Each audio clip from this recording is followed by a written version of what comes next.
Capítulo 5. Pasteur y el perro rabioso. Y no hay que pensar, ni por asomo, que Pasteur consintió que la conmoción creada por las pruebas sensacionales presentadas por Koch obscurecieran su fama y su nombre. Es seguro que cualquier otro, menos sabueso para olfatear microbios, menos poeta y menos diestro para mantener el asombro de las gentes, habría sido relegado al más completo olvido. Pero Pasteur, no. Louis Pasteur decide inocular al alsaciano Joseph Meister, 6 de julio de 1885, de 9 años de edad, que había sido mordido por un perro rabioso. Fue en la década de 1870 cuando Koch arrobó a los médicos alemanes con su hermoso descubrimiento de las esporas del carbunco.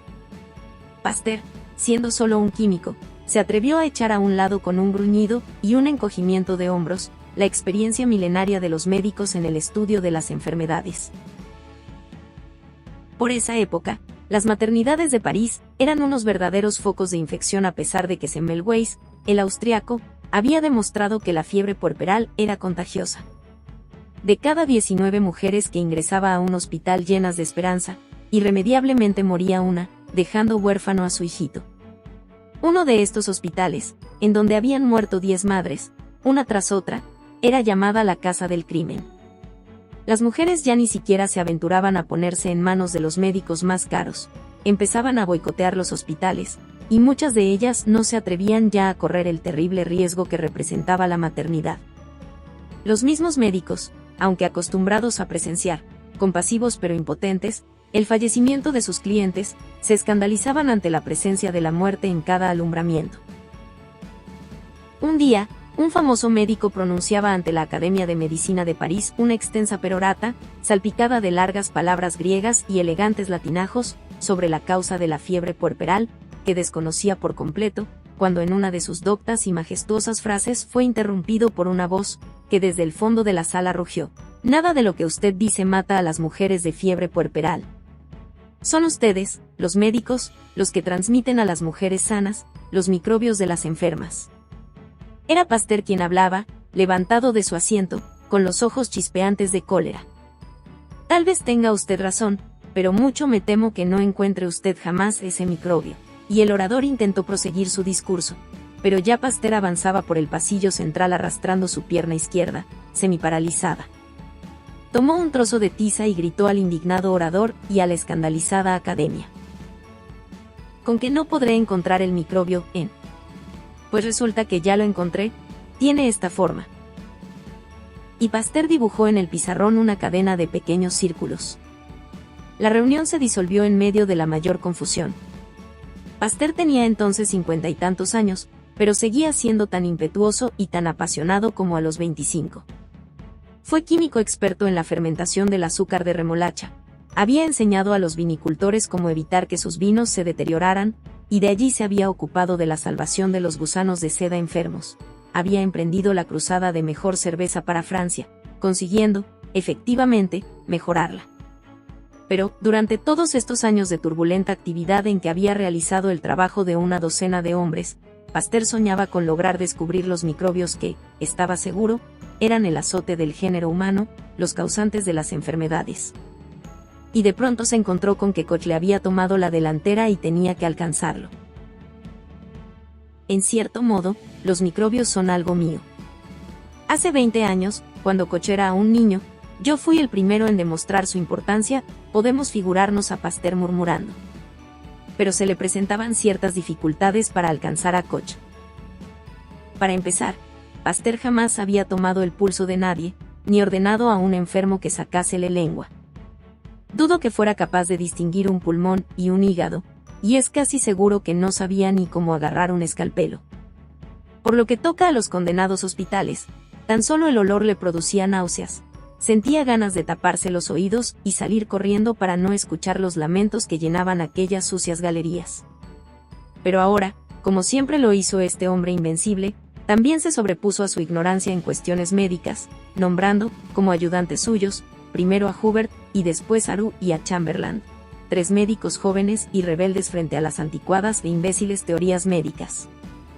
Eran admiradores asiduos de las conferencias impopulares dictadas por Pasteur en la Academia de Medicina, creyendo a pie juntillas sus profecías acerca de los terribles males causados por los animalillos microscópicos, y que eran objetos de mofa.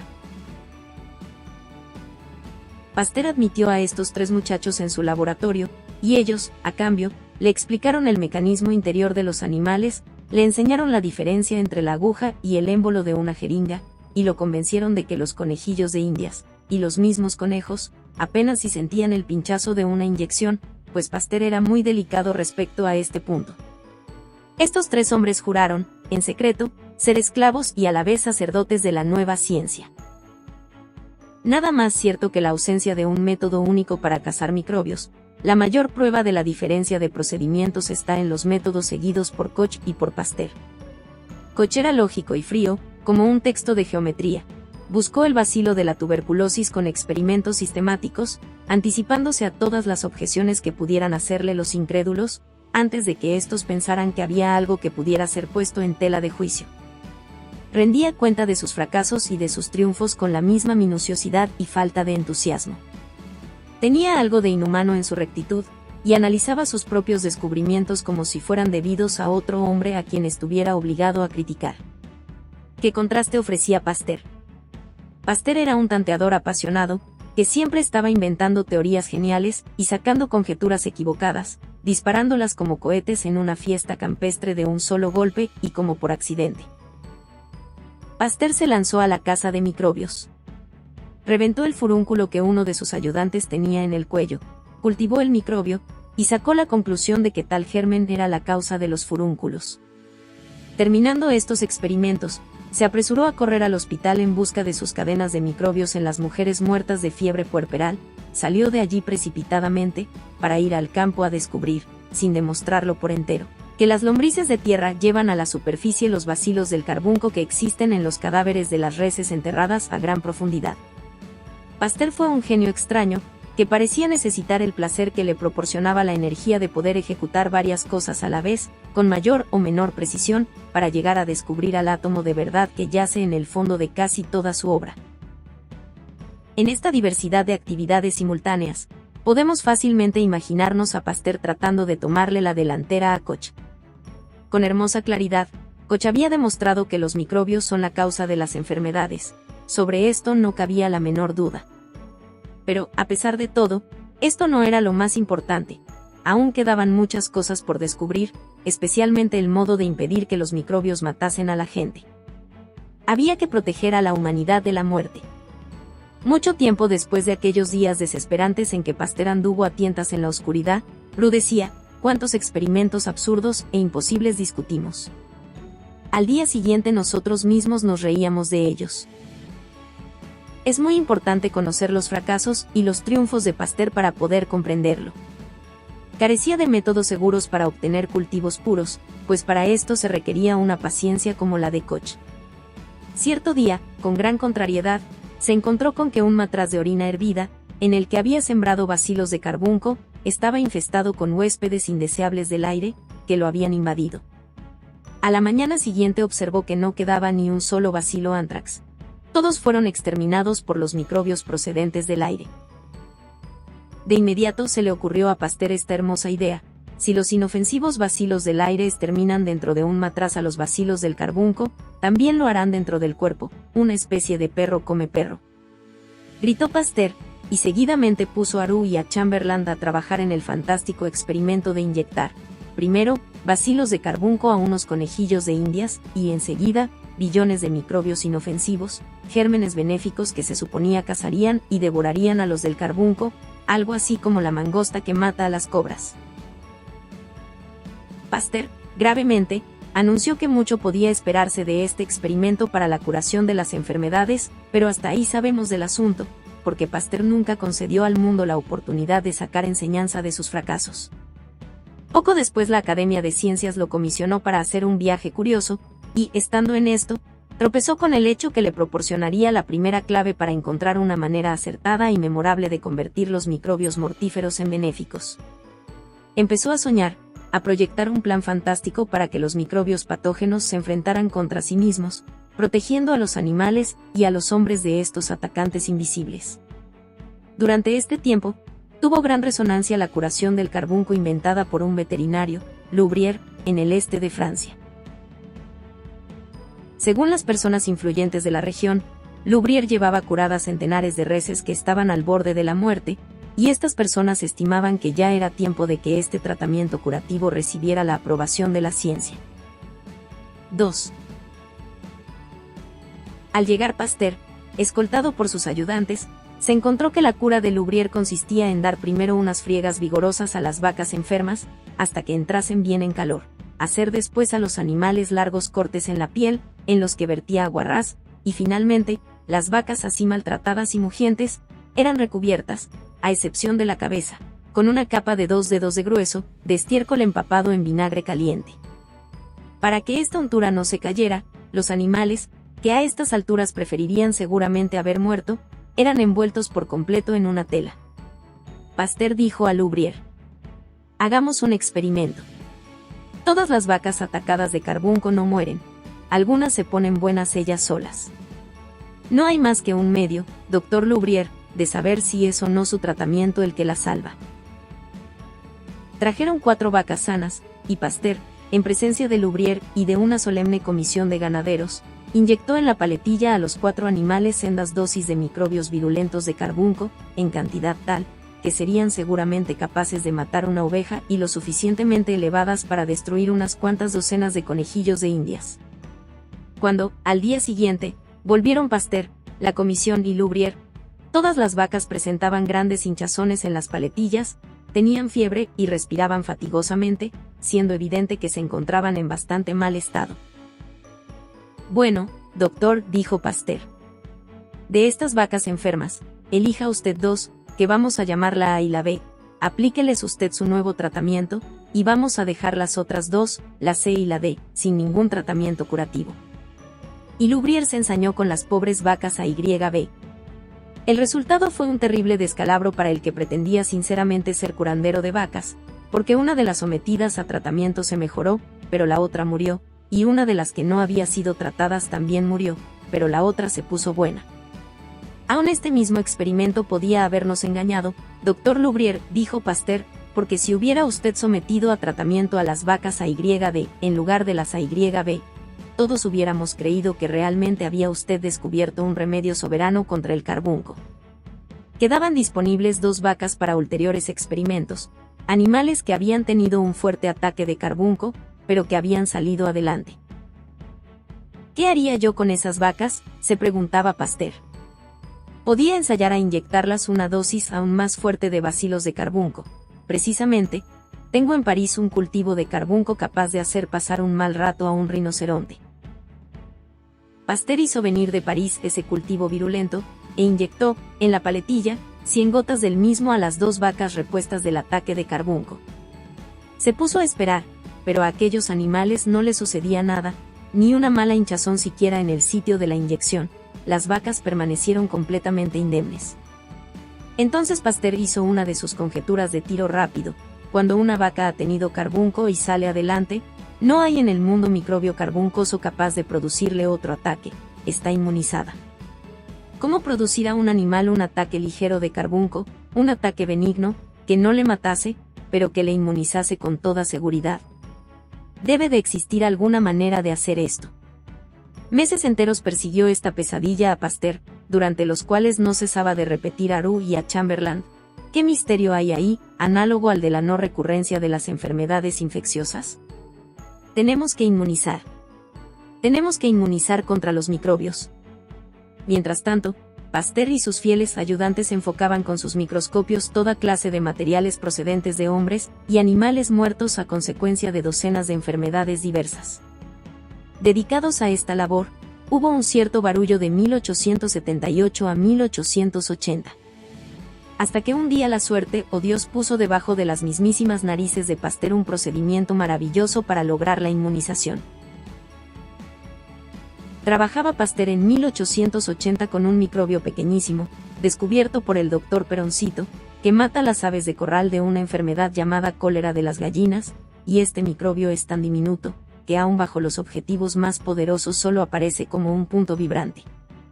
Pasteur fue el primer bacteriólogo que obtuvo cultivos de este microbio puro, en un caldo de carne de gallina, y después de haber observado cómo esos puntos vibrantes se multiplicaban hasta convertirse en millones en unas cuantas horas, dejó caer una fracción pequeñísima de gota de ese cultivo en una corteza de pan, que dio a comer a una gallina. A las pocas horas, el pobre bicho dejó de cacarear, rehusó comida, se le erizaron las plumas, y al día siguiente andaba vacilante, con los ojos cerrados por una especie de sopor invencible, que se convirtió rápidamente en la muerte. Prue y Chamberlain se ocuparon de atender con todo esmero a aquellos diminutos microbios. Día tras día introdujeron una aguja de platino bien limpia, en una matraz que contenía caldo de gallina pletórico de gérmenes, y sacudían después la aguja húmeda en otro matraz con caldo, exento de toda clase de microbios, obteniendo cada vez, de estas siembras, nuevas miríadas de microbios, que procedían de los pocos que quedaban adheridos a la aguja de platino. Las mesas del laboratorio llegaron a estar atestadas de cultivos abandonados, algunos, viejos de unas cuantas semanas.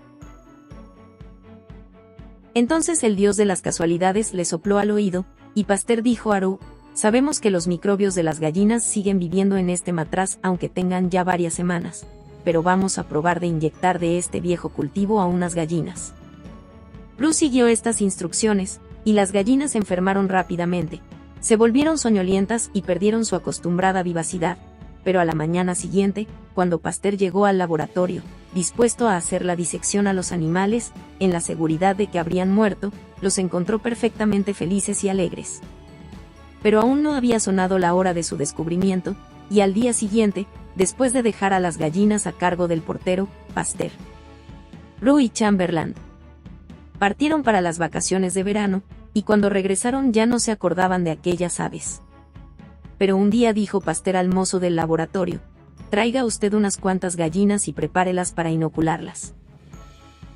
Monsieur Pasteur, solo nos quedan un par de gallinas que no han sido utilizadas todavía. Acuérdese usted de que antes de marchar utilizó las mismas que quedaban, inyectándoles los cultivos viejos, y aunque enfermaron, no llegaron a morirse. Bueno, traiga usted la pareja nueva que queda, y también otras de las que ya hemos utilizado, aquellas que pasaron el cólera y que se salvaron. Fueron traídas las aves, y un ayudante inyectó en los músculos de la pechuga de las gallinas nuevas, y de las que habían pasado el cólera, caldo conteniendo miríadas de microbios. Cuando, al día siguiente, entraron Roux y Chamberlain al laboratorio, oyeron la voz del jefe, que siempre llegaba una hora antes o así, que desde el cuarto del piso inferior destinado a los animales, les gritaba: Roux, Chamberlain, bajen ustedes enseguida. Encontraron a Pasteur dando paseos delante de las jaulas de las gallinas. Miren ustedes. Las gallinas nuevas inyectadas ayer están muertas, como así debía suceder, pero vean ustedes ahora esas otras dos que pasaron el cólera después de haber recibido el mes pasado una inyección de cultivo viejo. Ayer les hemos inyectado la misma dosis mortífera, y la han soportado perfectamente, están alegres, están comiendo. Roux y Chamberlain quedaron perplejos durante un segundo. Entonces Pasteur se desató. Ya está todo aclarado. Ya he encontrado la manera de conseguir que un animal enferme ligeramente, tan ligeramente, que le sea posible reponerse. Todo lo que tenemos que hacer es dejar envejecer en los matraces los cultivos virulentos, en lugar de trasplantarlos a diario a otros nuevos. Cuando los microbios envejecen se vuelven menos feroces, hacen enfermar a las gallinas, pero solo levemente, y al curarse estas pueden entonces soportar todos los microbios del mundo, por virulentos que sean. Esta es nuestra oportunidad, este es el más notable de todos mis descubrimientos. Lo que he hallado es una vacuna mucho más segura, mucho más científica que la de la viruela, enfermedad de la que nadie ha visto el microbio. Vamos a aplicar también este procedimiento al carbunco, a todas las enfermedades infecciosas. Salvaremos muchas vidas. 3. Un hombre menos capacitado que Pasteur pudo haber realizado este mismo experimento casual, pues no fue un ensayo premeditado, y haberse necesitado años enteros para explicarse el misterio.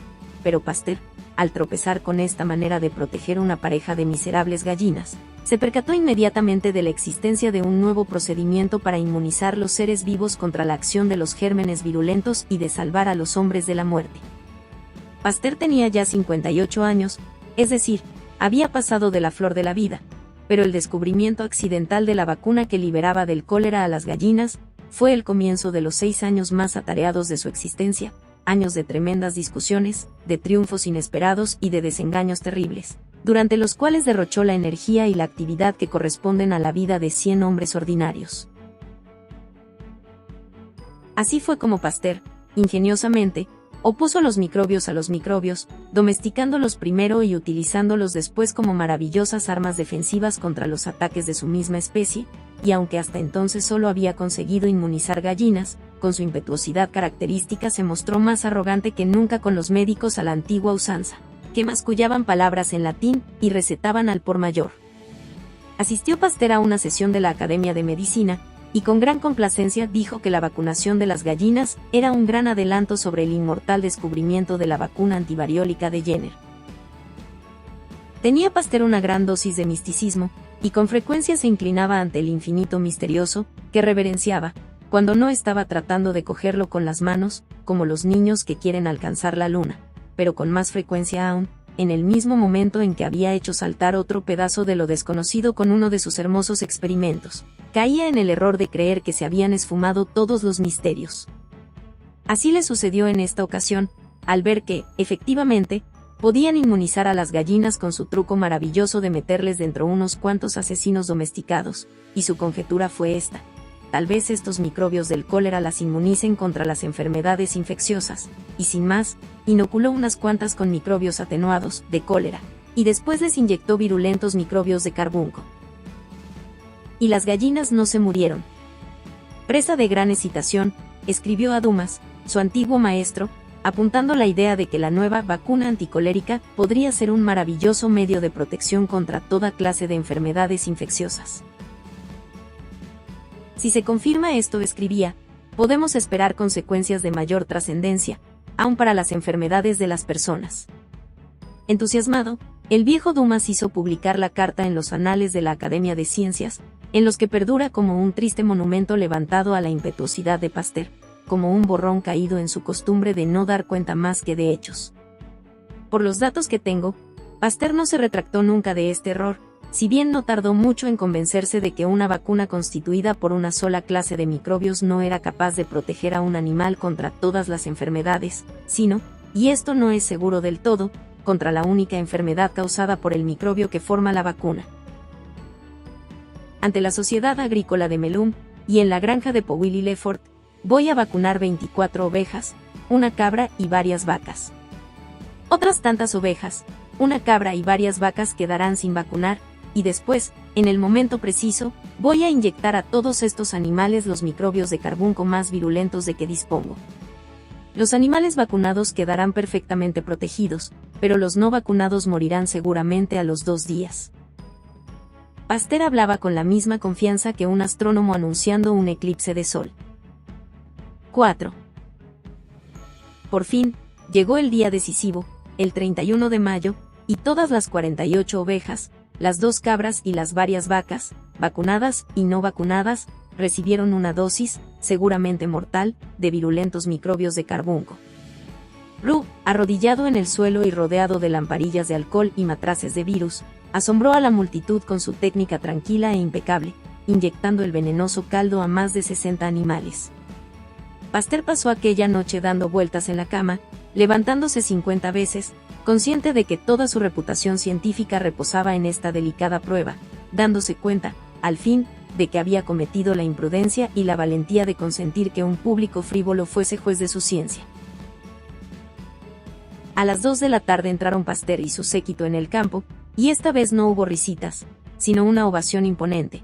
Ni una sola de las 24 ovejas vacunadas, bajo cuyas pieles habían tomado alojamiento, 2 días antes, millones de microbios mortíferos, ni una sola tenía fiebre. Comían y triscaban como si siempre hubieran vivido a miles de kilómetros de un bacilo de carbunco, pero, en cambio, 22 animales de los no vacunados yacían en una fila trágica.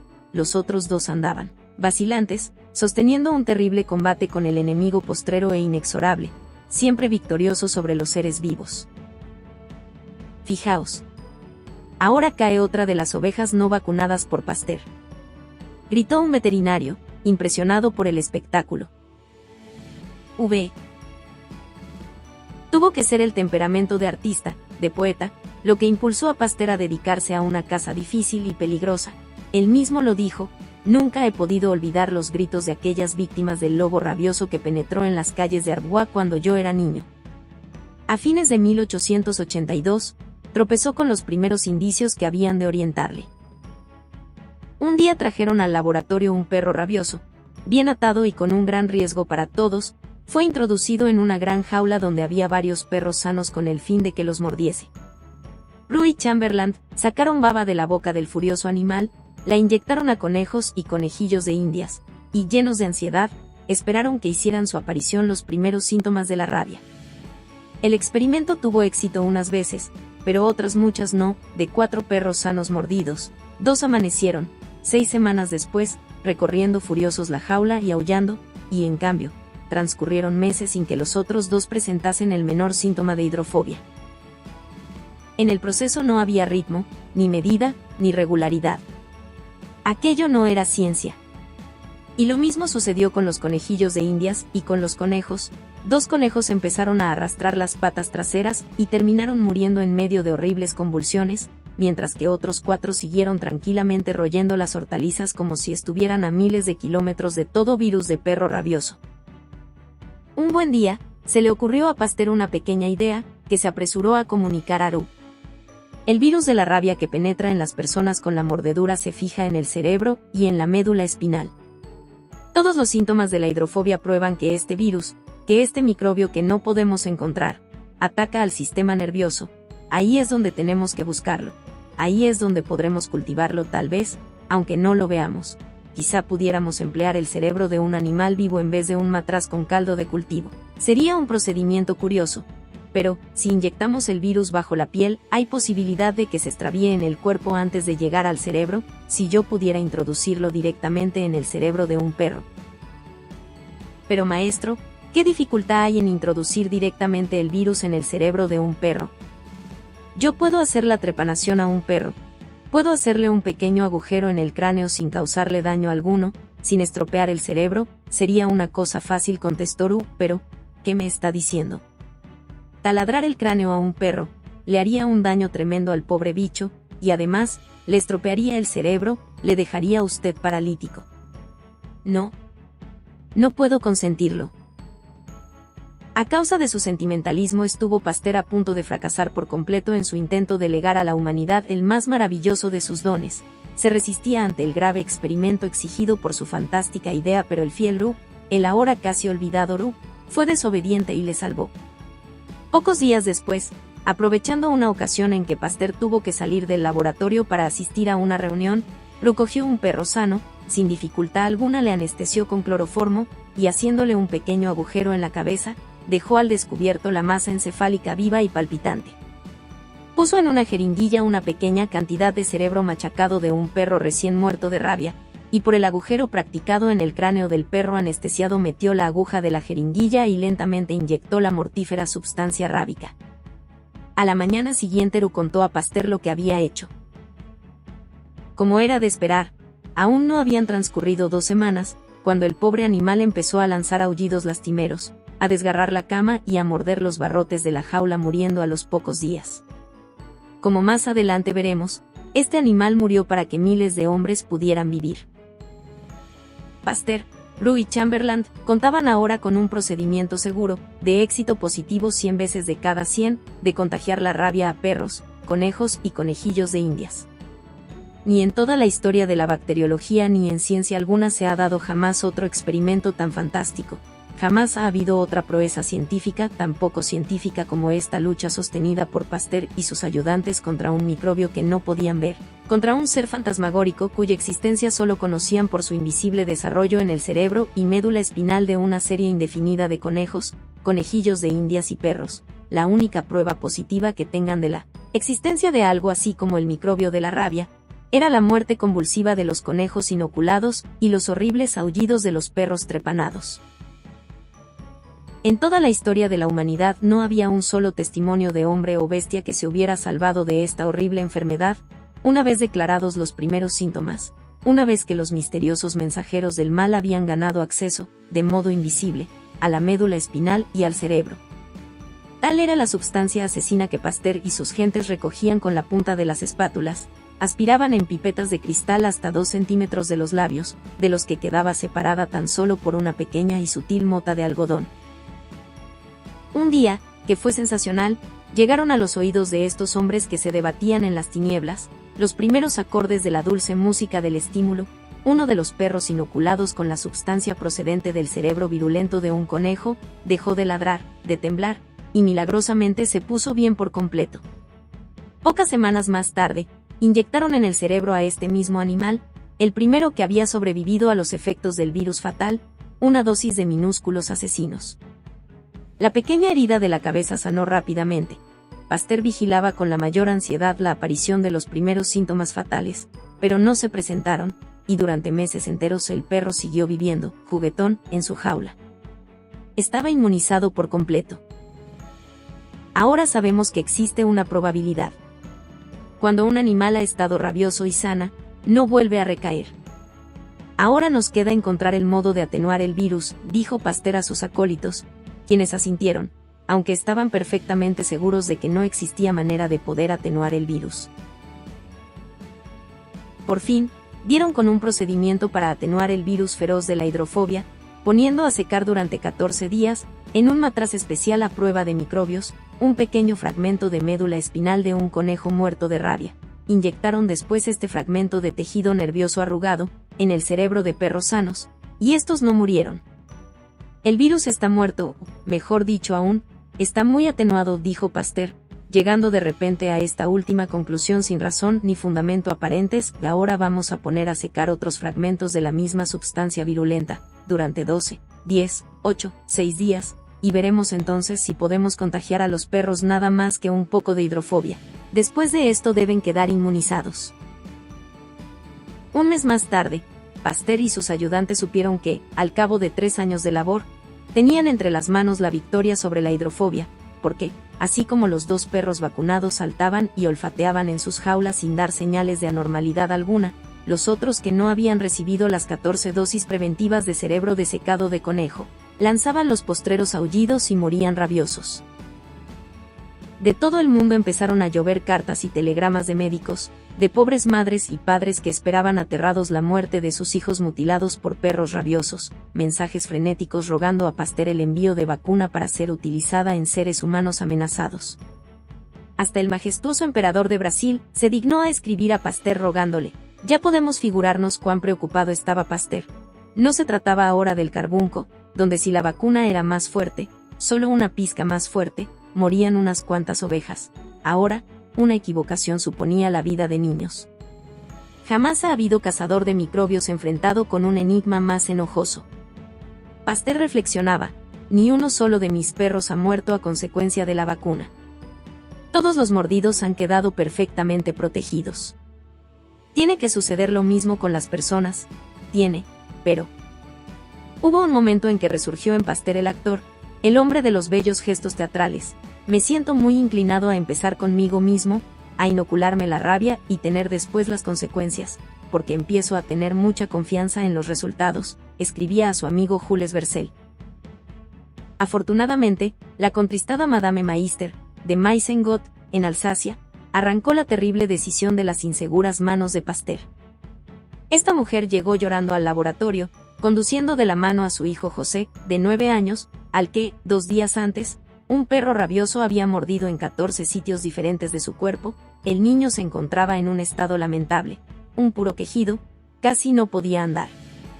«Salve usted a mi hijo, M», Pasteur rogaba insistentemente a aquella madre. Pasteur le dijo que volviera aquella misma tarde a las 5, y entretanto fue a ver a 2 médicos, Vulpian y Grancher. Grandes admiradores suyos, que habían estado en el laboratorio y sido testigos del modo perfecto como Pasteur podía preservar de la rabia a los perros gravemente mordidos. Por la tarde fueron al laboratorio para examinar al niño mordido, y al ver Vulpian las sangrientas desgarraduras, instó a Pasteur a que diera principio a la inoculación. «Empiece usted», dijo Vulpian. «Si no hace usted algo, es casi seguro que el niño muera». Y en aquella tarde del 6 de julio de 1885, Fue hecha a un ser humano la primera inyección de microbios atenuados, de hidrofobia. Después, día tras día, el niño Meister soportó sin tropiezo las restantes inyecciones, meras picaduras de la aguja hipodérmica. Y el muchacho regresó a Alsacia y jamás presentó el menor síntoma de la espantosa enfermedad. Pasteur perdió el miedo después de esta prueba. Fue algo así como el caso del primer perro inoculado por Roux, años antes, contra las órdenes del maestro. Pues lo mismo sucedió con las personas.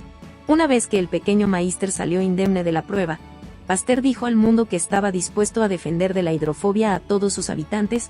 El único caso de Meister había disipado por completo sus temores y sus dudas. Un mundo de gentes mordidas, torturadas, empezó a desfilar por el laboratorio de la Rue de Ulm.